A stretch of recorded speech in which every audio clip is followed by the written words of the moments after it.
Hey Mike, how you doing, mate? I'm good, Jason. How are you? I'm pretty good.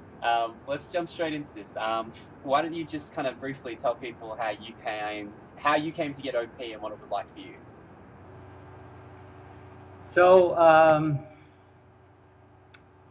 I guess about 15 months ago, I started feeling a lot of pain in my pelvis. Um, so, as far as when I think I I got OP or when I started feeling the symptoms of OP, that would be about the time. But the reason why I think I got OP is just my lifestyle is just just very active. Always has been, probably overactive for me. And I say for me because it's different for everybody. So if someone saw my exercise schedule, they may not think it's that much, but for me, it was, it's I overactive and overdoing it. So I'm uh, a lot of aches and pains are common to me. And so when I first started getting these pains, I just thought they'd go away, like a tendonitis in your elbow or uh, pain in your ankles or something. It would just go away over time. So I just kept going, kept training, doing what I love, and it just never went away. It was just a nagging pain forever. And so as you were going through that process of trying to figure out like what you had and why you had it, and that whole process of like what is OP, and then like getting a diagnosis and stuff like that, to where you are now in terms of like you've gotten it under control, you understand how it works. What do you think were like the biggest shifts in mindset about how you thought about the injury and thought about what you were dealing with? I think the biggest shift for me was that I was moving wrong. I was just forging ahead with my training, and if something bothered me, I would change a little. I would run a little different, or I would train a little different, and so I guess what I thought was um, that I had a problem or like a disease that I just have to deal with, and the best way to deal with it was to just suck it up and tough it out and just keep going. But I don't know why it never occurred to me that I could fix myself. So I guess the biggest change for me, the moment while we were doing our rehab, was that I was in control of getting things uh, back the way they should be. So for example, like I can't, when I was like in middle school, I lost the ability to sit with my legs crossed, like all the other kids, right? So I just thought, my body doesn't do that. It just doesn't work like that. I have a problem with my hips, Mm. or I have a problem with my knees, and my legs don't do that. And and as time went on, it was, how do you deal with that? Well, you you just suck it up and you do your best. But I wish I had a mentor or somebody in my life at the time to tell me that no, you can fix that. That's not normal. You can um, strengthen muscles and change the way your bones lie and fit together, and you can correct that, and you can correct it in a relatively short amount of time so that you feel good and you can do the things you want to do. But I just kept on for years, just dealing with discomforts and doing things incorrectly, I think, and eventually just led me to a lot of pain in my pelvis. And it got to a point where I wasn't doing the things that I wanted to do, and I was miserable. So I kind of, it wasn't like a rock bottom situation, but I remember promising my wife that, you know, I schedule a lot of races throughout the year, and I promised her, you know, after a certain race, I would just rest. You know, I just won't do anything for 3 months and let this problem dissipate and this inflammation clear up. And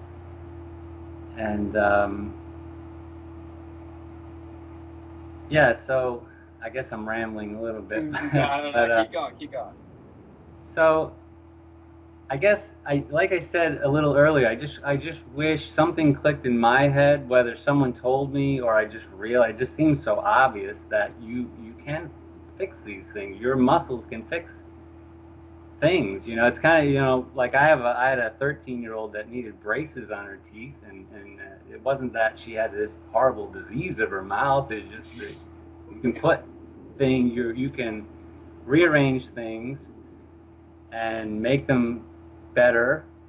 So like Jason here is kind of like the orthodontist of like people's pelvis, you know, except he's not putting mechanical things that make life easier in your pelvis to straighten it out. He's telling you your muscles can do this. Your muscles can straighten out your gait and the way your foot hits the floor and the way your back arches, and so it's up to you. You just got to listen to his tools, and it'll click in your head, and you can fix your problem. It's not a disease. It's not a life sentence. I can sit cross-legged now, you know, pretty much for a while, you know, and no, I'm really optimistic moving forward too. I'm excited about all this shit. It's really interesting because like people always ask me like, oh, did you have OP? How'd you get into this? Like, no, I had lower back pain and I had to fix myself with that. But it's funny you mentioned I couldn't sit cross-legged from like grade 3 onwards. So when I'm like 9 or 10, it just stopped working. I just like they'd make us sit on the ground and my pelvis I just couldn't do it. I couldn't. Yeah, I sit with my legs straight out, and everybody's wondering why. But I couldn't even do that because that would hurt my back. I would have to like lie on the floor, and the teachers would yell at me. And there was one teacher who was just really nice, who just understood. But like, I couldn't figure out why, and it took years to get that back because everything was just so stiff on me. And even after I fixed my back, I couldn't sit cross-legged kind of thing. But it's really interesting, like where you talk about that process of going from this is something that's happening to me to this is something I'm doing to myself, right? Which is kind of what you're saying. When you're moving badly, you're doing it to yourself. And I always think the major point of crossover where people kind of like, it goes from, am I going to get better to I'm getting better? It's always that point where it's like, something hurt, then I did this exercise and it felt better. I woke up this morning and my pubic bone is really sore, so I did some body squats. I felt my glutes turn on, and then it started to get the pain to go away. And it's funny, I always think that's the point where you go from being like, well, am I going to get better to, oh, I'm getting better, and now it's just time. How long is it going to take me to get better is up to me and how much time I put in. But it's like, I'm definitely getting better. And it's funny because I always try and encourage people. They'll be like, oh, I did some body squats and I felt better. And I'll always be like, no, did you finish the body squats and feel better? Or could you actually feel in the moment, as you did the exercise, the tension move away from your pelvis and go into your glutes? Because then, like, in that moment, that's when you can start to change things. I think it kind of brings back to something that we were talking about earlier. I'll get you to talk about, like, where you were describing the running and how rather than having to stop and do some exercises to correct your running form, you were able to do it whilst running, kind of thing. yeah. But just chat about that a little bit, that process of what would happen when you would run and like, you know, and you fall into your pattern. Just like, yeah, talk about that a little bit. So I run a lot. I do a lot of different exercises, but as far as running goes, I run a lot. And so when you run, you kind of, I was telling Jason, I assume everybody just kind of falls into a trance. You can't constantly think about your form, and that wouldn't make running very enjoyable if you were doing that, right? So you want to enjoy the run and just go. Well, you know, for the last year, I couldn't enjoy it because I have a lot of pain in my groin and my pelvis, my low back. So now I notice when I run,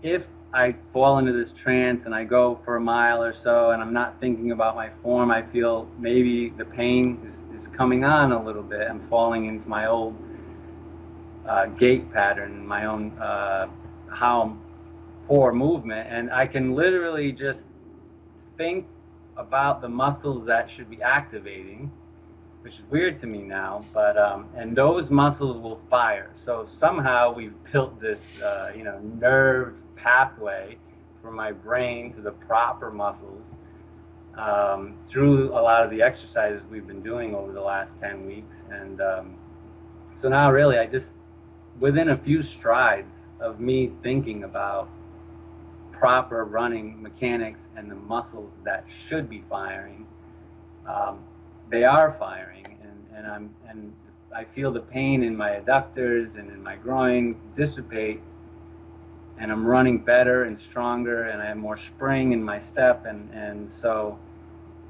I keep using the word optimistic, but I'm very optimistic that running pattern will be my new running style. Eventually, if I just keep going and keep doing these things, it'll be my default running style. And I'll, and I'm almost pain free now, but I'm really optimistic. I keep saying it, but I want to go for a run. I want to just burn this pattern, this muscle memory pattern into proper mechanics, and so that I can just run more and just enjoy it more and slip into that trance and not feel pain. Maybe I can run 10 or 20 miles at a clip and not worry about form and feel good when I come home and want to go back the next day. So tell people a little bit about kind of like we were talking about earlier, the pain you're kind of experiencing now that you kind of through the program, and how it interacts with your life and how you control it, and how, I guess, something, if you're watching this, is this idea that it takes a while for that pubic bone to heal. It takes a lot longer than it will to finish the program, and it takes a lot longer, than a year, for that area to completely heal. So there's always this open wound that's just sitting there, and your movement patterns will irritate that wound if they're bad, and if they're good, they won't irritate that wound. You won't put the pressure there, and you won't feel pain, right? And so it's this constant process of, well, can you move perfectly 24-hour days a day? No, that's not physically possible. You're going to make mistakes. The longer the time goes on, the more runs you do that are good, stuff like that, the less likely it is, right? But kind of just kind of mention a little bit, like you were talking about before, how that interacts with your day-to-day life a little bit, and how you kind of manage it and control with it and make sure you keep getting better and better with your movement patterns. And so probably halfway through the program, you and I got into it a little bit about this, because I was frustrated. You told me that I was strong enough and flexible enough, and the exercises looked correct, so why am I still feeling the pain, and I think the message I got was, you being strong and being athletic is not enough. You need to carry this throughout your whole day. So if you're only moving correctly during the exercises, then maybe that's not enough. For me, it was not. So when I went to work, getting in and out of my chair or walking through my office and picking up things, especially, I just had to take a second and say, I need to do this correctly. And kind of like what I mentioned earlier, where you're just building that muscle memory. So this is 24 hours a day. You just need to work on it. Work on the things Jason is telling you. Bend and pick things up properly. So when I felt pain was when I didn't. When I just flopped on the couch, or if I sat at my desk way too long, like leaned over on one side, kind of these old bad habits, I would notice the pain start to creep in. So, I think you have to live it. You have to put the work in all the time. If you want to get better, it's up to you. It's your body. But you can't just do it during the exercises that he's prescribed. You have You just have to live it at all. For me, that's what worked for me. I think that's a little bit what Jason's talking about. He can expand on that, but that's what happened to me, where I had to realize that um, you just have to do it all the time. You just have to burn it into your brain. I think it's that idea of like, that word embodiment, where it's like you're now embodying the ideas you're trying to apply in an exercise, right? But I think you nail the head into the, like, the nail on the head when you're basically saying it's like, oh, I'm the reason I'm in pain, and so I have to be the reason I'm not in pain. So if I'm reaching down to grab something, I'm doing that. Like, I'm the one reaching, right? And so therefore I'm in pain. And it's not that you want, like, you want that to be the way that you have to reach every time for the rest of your life, kind of thing.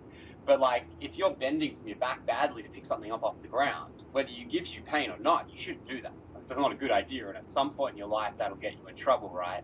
And all the OP is trying to do is it's trying to tell you, hey, you're doing something bad. Like, stop doing this. Something bad's going to happen. If you keep running like this, you keep bending like this, I'm giving you pain. And it's like chronic pain is just getting to the point where it's been giving you these messages that you haven't responded to for so long that eventually they get a little bit kooky, like crazy, like that person you ignore for too long, like that crazy aunt or something like that, that starts to get more and more hysterical as they get older. It's like, that's what's happening.